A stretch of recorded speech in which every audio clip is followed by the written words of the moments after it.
있습니다. 사람들이 많이 다니는 산책길 한 모퉁이에 한 거지가 다 낡은 바이올린을 서툴게 연주하고 있으면서 그러면서 국어를 하고 있었습니다. 근데 이 바이올린 소리는 음악이라기보다는 시끄러운 잡음에 가까웠습니다. 그러기에 아무도 그 바이올린 소리에 관심을 기울여주지 않았죠. 그때 낯선 한 외국인이 그 산책을 하다 말고 거지 할아버지에게 다가갑니다. 할아버지, 저에게 준비된 동전은 없지만 대신에 제가 바이올린을 몇 곡 연주해드리면 안 될까요? 그러면서 이제 바이올린을 받아들었습니다. 그리고 이 외국인이 먼지를 닦고 조율을 한 다음에 그 다음에 연주를 시작을 했습니다. 그 낡아빠진 바이올린에서 정말 신비스러운 선율의 소리가 쏟아져 나온 겁니다. 사람들이 너도나도 그 발길을 멈추어 서고 그 할아버지로부터 그 바이올린으로부터 흘러나오는 그 소리에 다 귀를 기울이고 있었어요. 그러더니 그 구골 모자에 동전, 지폐 한가득 다 채워진 겁니다. 그때 한 사람이 큰 소리로 외쳤습니다. 봐라, 저분은 이탈리아의 명연주자 파가니니다. 낡은 바이올린 하나, 이 바이올린 하나가 누구의 손에 붙들렸느냐에 따라서 소리가 달라집니다. 음악이 달라지고 가치가 달라집니다. 우리의 인생도 마찬가지입니다. 우리의 인생이 누구의 손에 붙들렸느냐, 이것에 따라서 우리의 가치가 달라지는 겁니다. 어떻게 보면 우리의 인생도 다 보잘것없는 그런 악기와 같은 거죠. 그러나 우리가 하나님의 손을 붙잡고 그분과 동행하면서 우리가 그분의 손에 붙들린 바 되면 우리의 인생은 아름답고 신비한 연주가 울려 퍼지게 될 것입니다. 오늘 우리가 히브리서 11장을 보면서 믿음의 선진들을 우리들이 한 사람 한 사람 살펴보고 있습니다. 오늘은 믿음의 선진 중에 두 번째 사람 에녹입니다. 자, 이 에녹은 아담의 후손인데 아담의 후손 중에도 가인 계열이 있고 셋 계열이 있습니다. 그런데 이 에녹은 셋 계열에 속한 아담의 7대 손입니다. 이 아담의 7대 손인 에녹, 이 에녹이 65세에 아들을 낳습니다. 이 아들은 성경상에서 나오는 가장 오래 산 인물입니다. 그 오래 산 인물의 이름을 아십니까? 네, 무드셀라. 무드셀라가 몇 살까지 살았죠? 969세라는 나이를 살았습니다. 자, 에녹이 이 무드셀라를 낳고 나서 300년간 하나님과 동행했고 365세라는 나이에 하나님과 함께 동행하다가 죽음을 보지 않고 다른 영역으로 옮겨갑니다. 그래서 사람들이 세상에서 이 에녹을 찾으려고 하지만 전혀 발견할 수가 없었습니다. 에녹이 살던 당시에 이 평균 수명이 몇 살인지 아십니까? 900살 이상입니다. 900살 이상의 나이. 그런데 에녹이 살았던 이 땅에서의 나이는 몇이에요? 365세입니다. 그러면 그 당시의 사람들과 비교해보면 반절도 못 사는 거죠. 그럼에도 불구하고 그의 인생이, 에녹이라는 그 인생이 주목을 받게 됩니다. 주목받는 이유, 이 에녹은 죽음을 보지 않고 하늘나라로 데려가심을 받았기 때문입니다. 첫 번째, 우리가 가야 할 진짜 고향이 있다. 자, 우리 따라서 해볼까요? 우리가 가야 할 진짜 고향이 있다.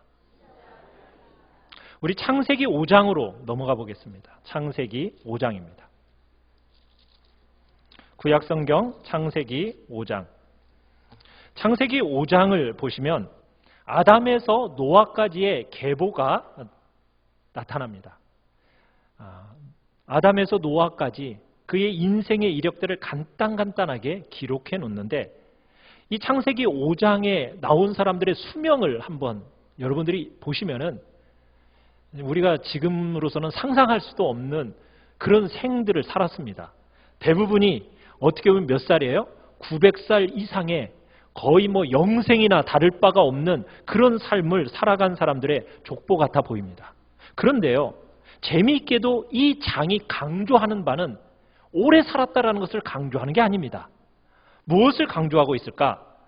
우리 6절에서 8절까지를 우리 한번 읽어보겠습니다. 창세기 5장 6절에서 8절입니다. 시작.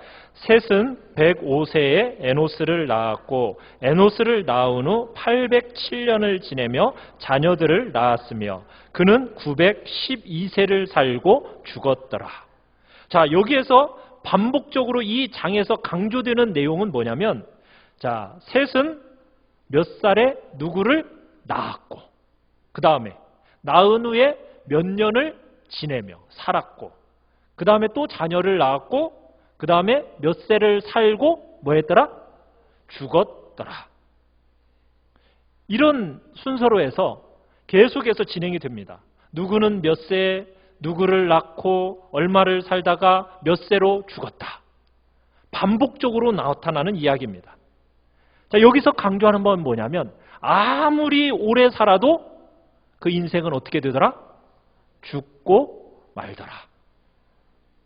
죽음이 강조입니다. 하나님께서 인생을 만드셨을 때 죽도록 만드셨을까요? 원래 하나님은 인간을 죽는 존재로 안 만드셨습니다. 영생하도록 사는 존재로 하나님은 만드셨습니다. 그런데 우리 인간 속에 죽음이라는 것이 비집고 들어왔습니다. 무엇이 그 틈을 타고 죽음이라는 것이 우리 인간 속에 들어오게 되었습니까? 죄가 그 죄를 타고 죽음이 들어온 거예요. 죄의 싹이 무엇입니까? 죽음입니다. 죄라는 것 때문에 저주받은 우리 인생이 결국에는 죽음의 자리에 이르게 된 겁니다.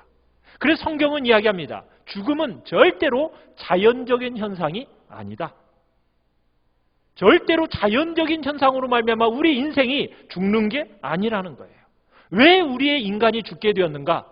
그것은 죄로 말미암아 우리 인간에게 죽음이라는 것이 비집고 들어와서 그의 형벌로, 죄에 대한 형벌로 죽음이 우리 인간에게 들어오게 되었다라는 겁니다.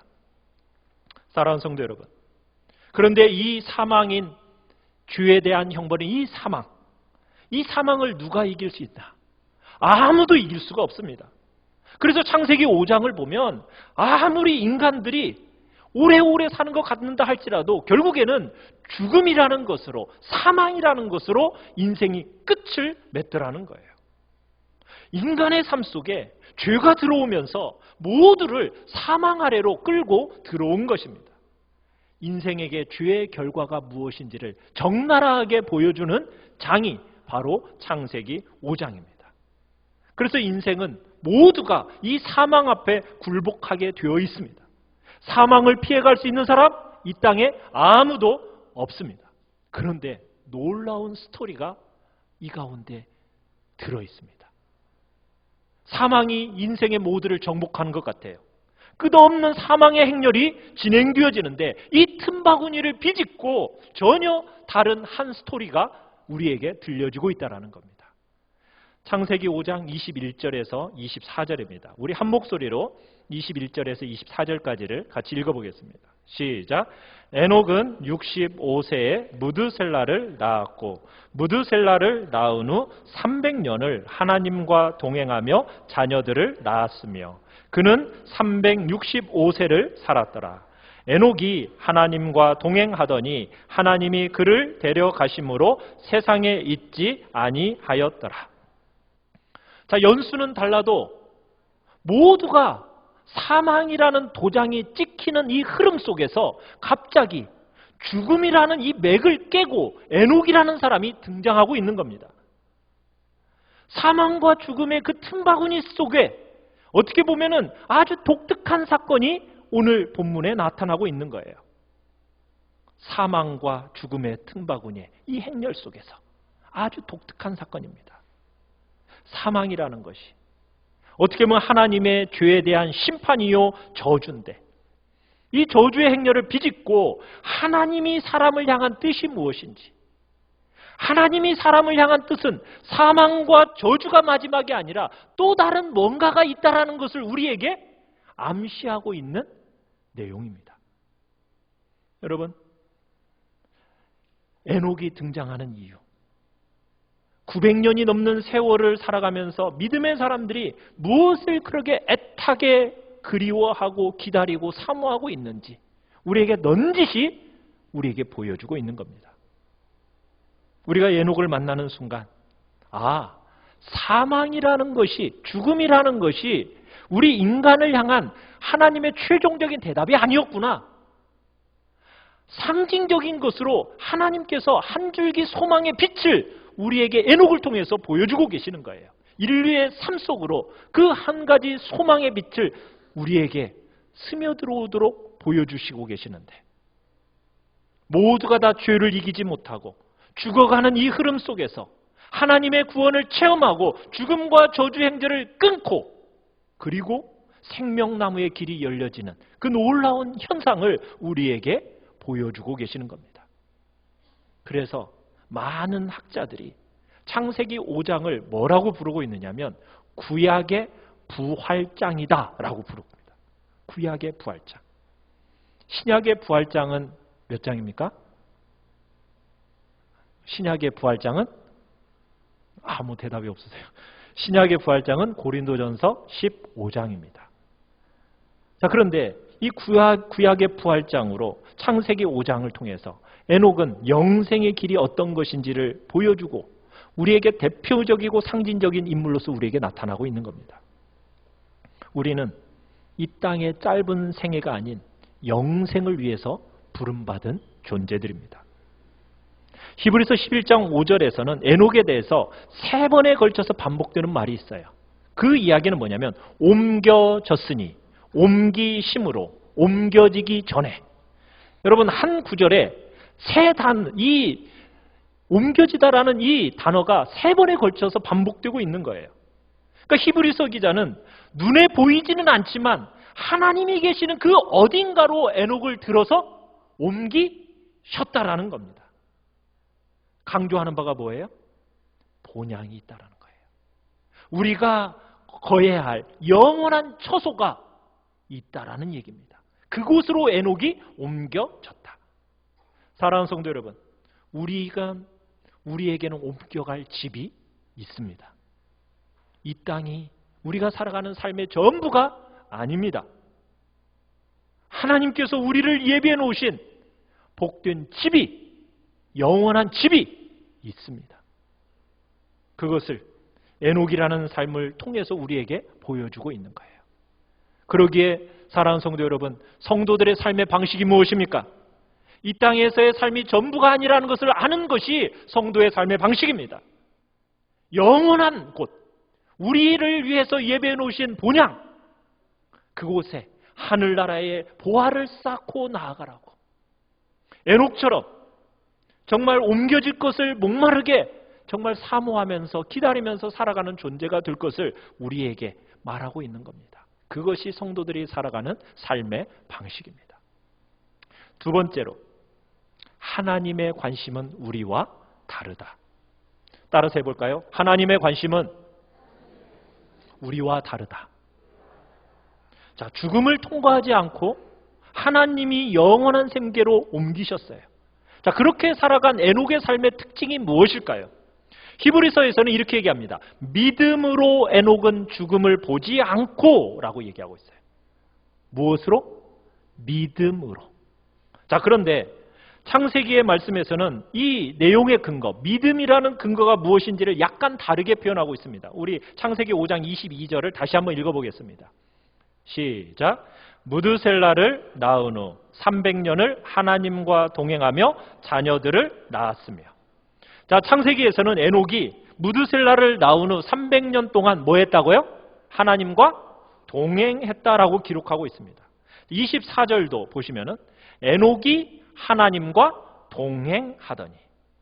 히브리서에서는 믿음으로라는 말로 요약해 놨는데 창세기에서는 그 믿음의 내용을 구체적으로 우리에게 설명해 놓고 있습니다. 뭐라고 설명해 놓고 있어요? 하나님과 동행했다.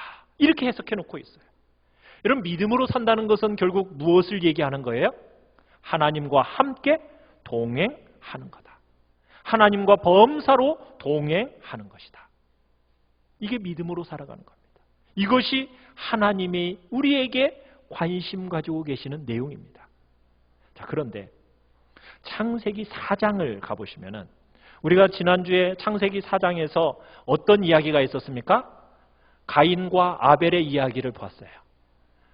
아벨이 어떻게 되었어요? 가인에 의해서 죽임을 당했습니다. 그 다음에 그 가인이 그의 인생을 어떻게 살기 시작합니까? 유리 방황하기 시작합니다. 죽음으로 인한 두려움 속에서 방황하다가 16절에 가보시면은 창세기 4장 16절에 가보면 이 가인이 이제 한 곳에 정착하며 살게 됩니다. 그리고서는 그곳에다가 무엇을 짓게 됩니까? 17절에 성을 쌓아요. 죽음의 두려움 앞에 성을 쌓습니다. 자, 그 성의 이름을 뭐라고 지었을까요? 에녹성. 여기서 나오는 에녹은 우리가 금방 본 에녹과는 다른 인물입니다. 이 에녹은 누구의 아들이에요? 가인의 아들이에요. 자, 가인은 성을 쌓고 자기 아들의 이름을 지어서 에녹성이라고 지었어요. 그리고는 그 가인의 계보가 이어지기 시작합니다. 가인의 후손 중에 라멕이라는 아들이 나와요. 19절로 가보시면 4장 19절에 이 라멕이 아내를 2명을 취합니다.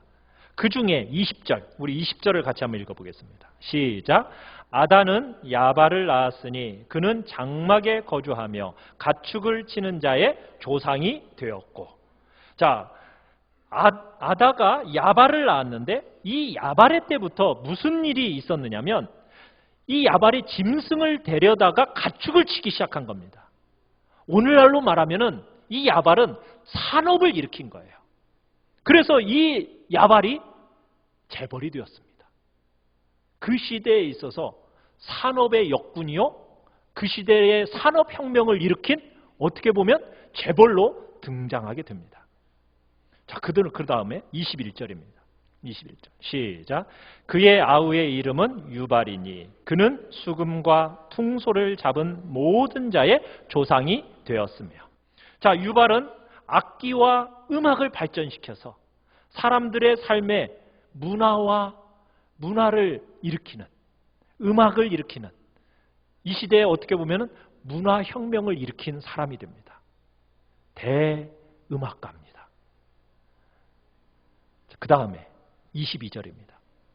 시작.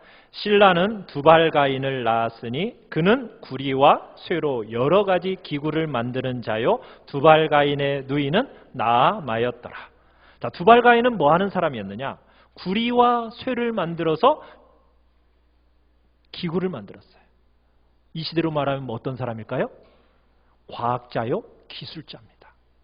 과학 문명을 일으킨 사람이에요. 기술 문명을 발전시킨 사람입니다.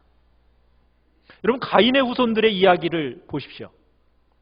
이 사람들은 엄청난 업적과 성취를 이 땅에 일으킨 사람들입니다. 여러분, 우리가 사는 이 세상에 우리가 관심 가지는 것 어떤 거예요?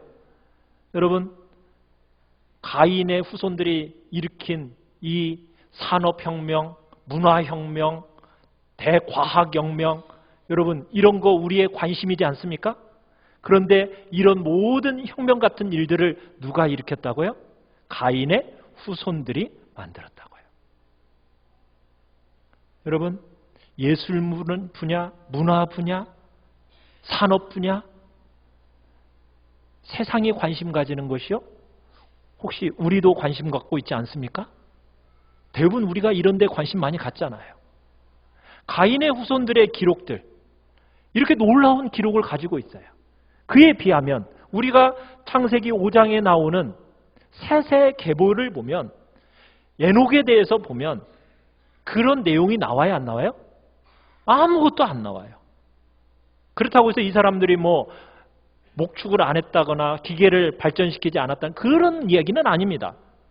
그런데 성경을 기록할 때, 그들의 삶을 기록할 때 그런 것 전혀 기록하지 않고 성경은 무엇에다 관심을 갖느냐는 거예요. 하나님은 무엇에 관심과 기대를 가지고 있느냐는 거예요. 세상의 관심은 뭡니까? 업적입니다. 성취입니다. 성공입니다. 최초로 무엇을 했다. 사람들 중에서 최고다. 여러분, 이런 데다가 세상은 관심을 갖고 우리의 마음도 그런 쪽에 휩쓸립니다. 그러나 하나님의 관심은 어디에 있습니까? 하나님의 관심은 그런 곳에 있지 않습니다. 하나님의 관심은 믿음으로 행했느냐? 하나님의 관심은 너희들이 하나님과 살아있는 그 관계 안에서 그런 일을 했는가? 거기에 관심을 가지고 계시다는 거예요. 여러분, 에녹의 삶을 보면 너무너무 단순합니다. 너무 지극히 평범한 삶입니다. 무슨 특별한 업적을 남기지도 못했습니다. 특별히 훌륭하고 뛰어난 사람이라는 기록도 없습니다. 그 당시에 알려진 영웅도 아닙니다. 가인처럼 큰 성을 쌓았다? 그런 기록도 없습니다. 람에게 아들들처럼 무슨 두발가인 같은 대기술자도 아닙니다. 유발 같은 대음악가도 아닙니다. 또 야발과 같은 어떤 큰 사업가도 아닙니다. 정치가도 아닙니다. 아무런 것도 에녹에게서는 발견되는 게 없습니다. 그에게서 발견되는 유일한 한 가지는 무엇입니까? 하나님과 동행했다. 그게 전부입니다. 단지 하나님과 동행했다는 말, 그 이야기만 2번 반복될 뿐입니다. 믿음 생활이라는 게 무엇입니까? 믿음으로 사는 삶의 핵심적인 자리, 핵심적인 내용 무엇입니까? 하나님과 동행하는 삶입니다. 믿음이라는 것은 큰 업적을 쌓는 게 아닙니다. 믿음이라는 것은 무슨 대단한 자리를 차지하는 게 아닙니다. 믿음이라는 것은 출세하고 성공하는 그 성공주의가 아닙니다. 믿음이라는 것은 무엇입니까? 하나님과 더불어 동행하는 삶입니다. 오직 매 순간 하나님과 동행하는 겁니다. 하나님과 한 방향을 향해 가는 겁니다. 하나님이 말씀하시면 말씀하는 대로 가는 겁니다. 멈춰라 하면 멈추는 겁니다. 모든 삶에 있어서 하나님과 같이 마음을 함께하면서 걸어가는 자리. 성경은 이것이 핵심이라는 거예요. 사랑하는 성도 여러분은 하나님과 동행하고 계십니까? 여러분의 삶을 향한 하나님의 기대는 다른 것이 아닙니다. 하나님과 동행하는 것에 있습니다. 에녹도 이전에 한 기준이 있었어요. 이렇게 변화되는 그 시점이 있었습니다. 에녹도 농사 짓고 목축하고 또 악기도 연주하며 살았을 겁니다. 그런데 우리가 다시 한번 보시면요. 무드셀라를 낳은 후 그렇게 얘기를 하고 있습니다. 자, 22절을 다시 한번 보시죠. 시작. 무드셀라를 낳은 후 300년을 하나님과 동행하며 자녀들을 낳았으며. 계기가 있었어요. 삶을 바라보는 다른 기준, 삶의 눈이 바뀌어버렸습니다. 이게 성도의 삶입니다. 성도는요, 이 세상을 바라보는 삶의 눈이 바뀐 사람입니다. 이걸 가리켜서 삶에 분명한 전환이 있었다라는 거예요. 이게 뭡니까? 회개입니다. 회심입니다. 돌이킨다는 말로 방향을 바꾼다는 겁니다. 지금까지 살아왔던 삶의 방향을 뒤집어서 다른 삶의 방향으로 가는 겁니다. 에녹도 어떻게 보면 한 방향을 향해서 세상과 똑같이 가다가 어떤 한순간 삶의 방향을 바꾸게 되는 계기가 있었습니다. 세 번째, 동행의 전환점입니다. 따라서 해볼까요? 동행의 전환점. 자, 우리가 22절에서 주목할 점이 뭐예요? 에녹이 전 생애를 하나님과 동행했다라고 얘기하지 않습니다. 동행했다라는 그 시점이 있어요. 그 시점이 언제입니까? 무드셀라를 낳은 후. 그러면은 무드셀라를 낳기 전까지는 에녹이 하나님과 동행했어요? 안 했어요?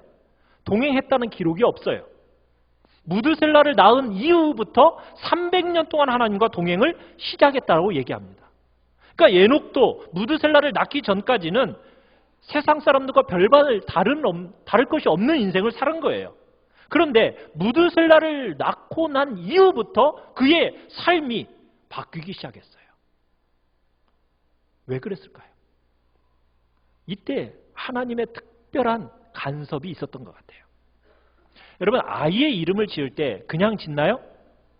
그렇지 않죠. 여러분, 아이의 이름을 지을 때 저도 그랬지만 임신하는 그 순간, 임신했다는 이야기를 듣는 순간부터 호적에 올리는 그 마지막 순간까지 고민하는 것이 아이의 이름이에요. 그렇지 않습니까?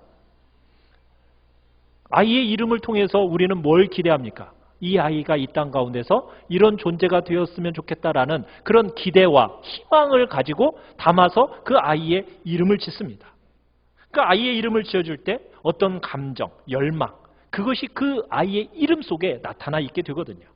자, 그런데 무드셀라라는 이름, 그 이름의 의미가 뭔지 아십니까? 그가 죽을 때 그 일이 일어나리라. 그가 죽을 때 그 일이 일어나리라. 도대체 그가 죽으면 무슨 일이 일어날까? 하나님께로부터 에녹이 무드셀라를 낳음과 동시에 어떤 하나의 계시를 받은 것 같아요. 우리 설교 요약, 말씀 요약의 3번 거기에 보면 제가 유다서 1장 14절에서 15절의 말씀을 제가 거기다가 올려놨습니다. 우리 같이 한번 읽어보겠습니다. 유다서 1장 14절 15절입니다. 자, 시작. 아담의 7대 손 에녹이 이 사람들에 대하여도 애언하여 이르되 보라, 주께서 그 수만의 거룩한 자와 함께 임하셨나니 이는 뭇사람을 심판하사 모든 경건하지 않은 자가 경건하지 않게 행한 모든 경건하지 않은 일과 또 경건하지 않은 죄인들이 주를 거슬러 한 모든 완악한 말로 말미암아 그들을 정죄하려 하심이라 하였느니라. 말이 어렵죠? 무슨 말입니까? 한마디로 얘기하면 하나님이 정죄, 심판하겠다. 경건하지 않은 이 땅을 하나님이 심판하겠다라는 이야기가 에녹을 통해서 지금 주어지고 있는 겁니다. 에녹이 하나님께로부터 심판에 대한, 이 땅을 향한 대심판에 대한 이야기를, 계시를 받은 거예요. 그러면서 자기 아들의 이름에다가 그 계시의 의미를 심어 놓은 겁니다. 그의 생애를 완전히 바꿔놓았던 하나님의 계시, 대심판으로 말미암아 이 땅이 망할 거다. 이 아들의 죽음과 함께 이 땅이 하나님의 심판이 있을 거라는 그런 계시적인, 하나님으로부터 계시를 받았고 그 계시적인 의미를 가지고 그 아이의 이름을 지은 거예요. 뭐라고요? 그가 죽을 때 그 일이 일어나리라. 에녹아, 세상이 너무 많이 타락했지. 내가 이 세상을 반드시 심판하겠다. 네가 자식을 낳게 될 텐데 그 자식이 죽는 날에 내가 이 세상을 반드시 심판할 거다. 자, 그러면은 우리가 한번 산수 시간을 갖도록 하겠습니다. 자, 창세기 5장 25절에 자, 무드셀라가 아이를 낳습니다. 자, 라멕을 낳게 돼요. 몇 살에 낳죠? 자, 창세기 5장 25절에 자, 몇 살에 라멕을 낳았습니까? 187세에 낳았습니다. 자, 28절로 29절을 보시면 라멕이 또 아이를 낳죠. 누구를 낳았어요? 노아를 낳았습니다. 자, 노아를 몇 살에 낳았죠? 182세. 자, 그러면은 자, 노아를 낳은 그 나이에 무드셀라의 나이는 몇 살일까요? 자, 빨리 계산을 해 보십시오. 187 더하기 182. 계산이 안 되세요? 369입니다. 369. 자, 창세기 7장 11절로 12절로 가보십시오. 자, 노아의 나이 몇 살에 이 땅에 대홍수가 임하게 됩니다. 자, 노아의 몇 살이었을까요? 나이 몇 살에 이 땅에 홍수가 임하게 됩니까? 600세. 자, 그때 무드셀라의 나이는 몇 살이죠? 계산을 해보십시오. 369 더하기 600. 몇 살입니까? 969 969. 무드셀라가 몇 살에 죽었다고요? 969라는 나이에 죽습니다. 무드셀라가 죽는 그 해가 홍수가 내려 심판이 내려진 해입니다. 무드셀라의 생애는 은혜의 시대였던 거예요. 무드셀라가 살아있는 그 시대가 은혜의 시대였습니다. 무드셀라가 그 이전과 그 이후에 어떤 사람보다도 최고의 나이, 가장 오래 살았던 이유가 무엇이었을까요? 이 땅을 향한 하나님의 긍휼이었습니다. 자비였습니다. 무드셀라가 죽으면 이 땅에 뭐가 온다고요? 심판이 오기 때문에. 심판이 오기까지 하나님은 오래오래 참고 계셨던 거예요. 이전에 에녹이 평범하게 살았습니다. 그저 가족들을 돌보면서 이 땅에 매몰된 채 평범한 삶을 살아가다가 심판에 대한 진리를 깨닫고 나서부터 에녹은 그 신앙생활의 삶이 바뀌어졌어요. 달라지기 시작했어요. 자신을 향한 새로운 소명과 새로운 교제를 자각하게 되면서 이 사건이 일어나게 된 거예요. 여러분, 아들을 낳게 되는 걸 통해서 하나님을 날마다 삶에 모셔드리는 인생을 에녹이 살게 된 겁니다. 사랑하는 성도 여러분, 오늘도 마찬가지입니다. 사랑하는 성도 여러분은 끝이 있음을 인정하십니까? 이 땅에 하나님의 심판이 임할 거라는 것, 예수 그리스도께서 이 땅에 다시 오실 그 날이 반드시 있다라는 것을 여러분은 믿으십니까? 여러분, 그것을 믿고 느끼고 사는 사람들의 삶에는 변화가 있습니다. 내 생명이 오늘이라도 끝날 수 있다.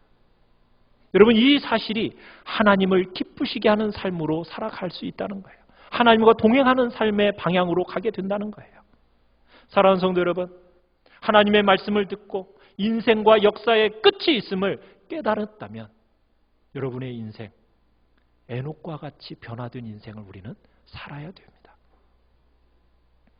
네 번째, 영원한 나라를 향한 동행입니다. 우리 같이 한번 읽어보겠습니다. 시작. 영원한 나라를 향한 동행. 따라서 합니다. 영원한 나라를 향한 동행. 자, 5장 24절로 다시 한번 넘어가 보시면은 창세기 5장 24절에 자, 같이 한번 읽어봅니다. 시작. 에녹이 하나님과 동행하더니 하나님이 그를 데려가심으로 세상에 있지 아니하였더라. 하나님이 그를 데려가심으로 세상에 있지 아니하였더라.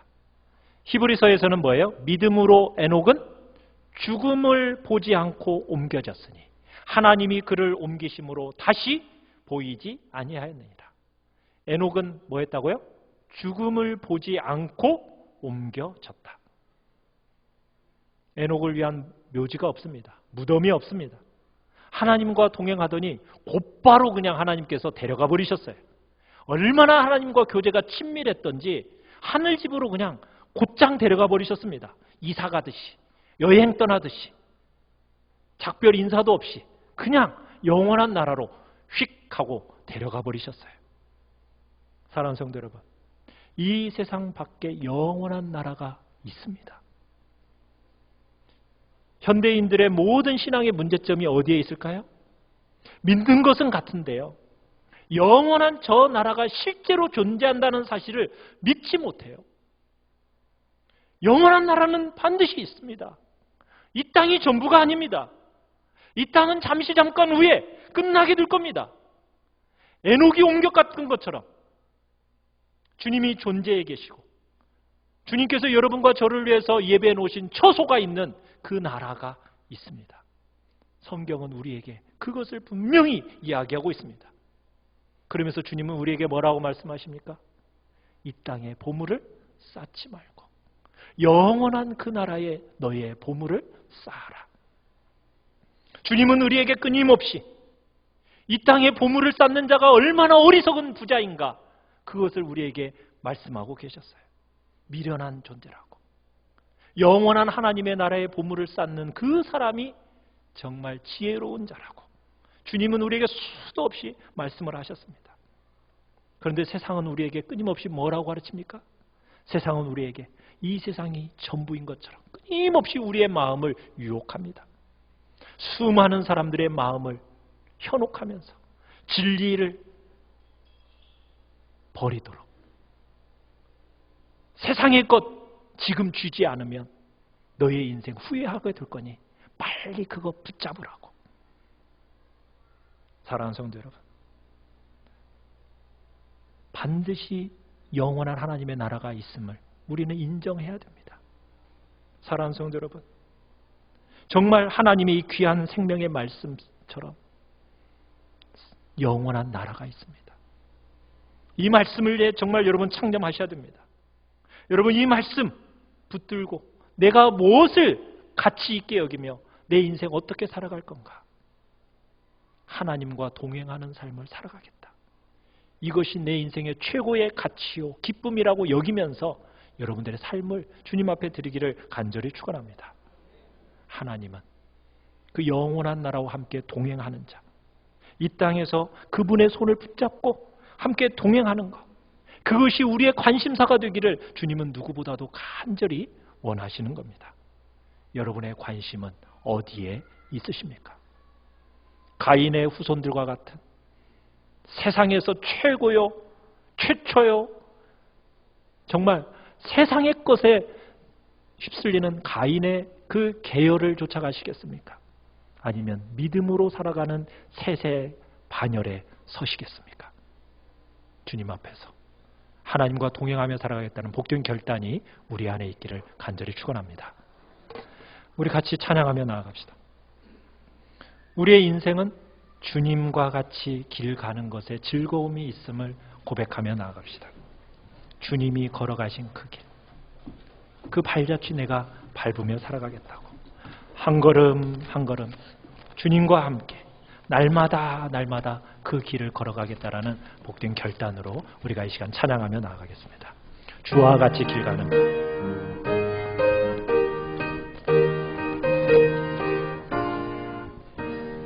주와 같이 길 가는 것 즐거운 일 아닌가. 우리 주님 걸어가신 발자취를 밟게 한 걸음 한 걸음 한 걸음 한 걸음 주 예수와 함께 날마다 날마다 우리 걸어가. 어린아이 같은 우리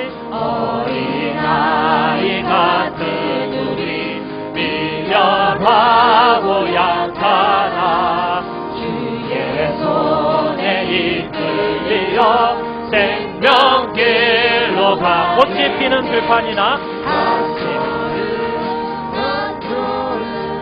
주 예수와 함께 날마다 날마다 우리 걸어가. 꽃이 피는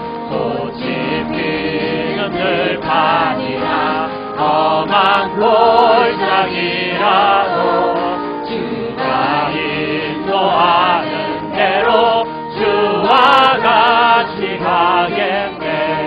한 걸음 한 걸음 주 예수와 함께 날마다 날마다 우리 걸어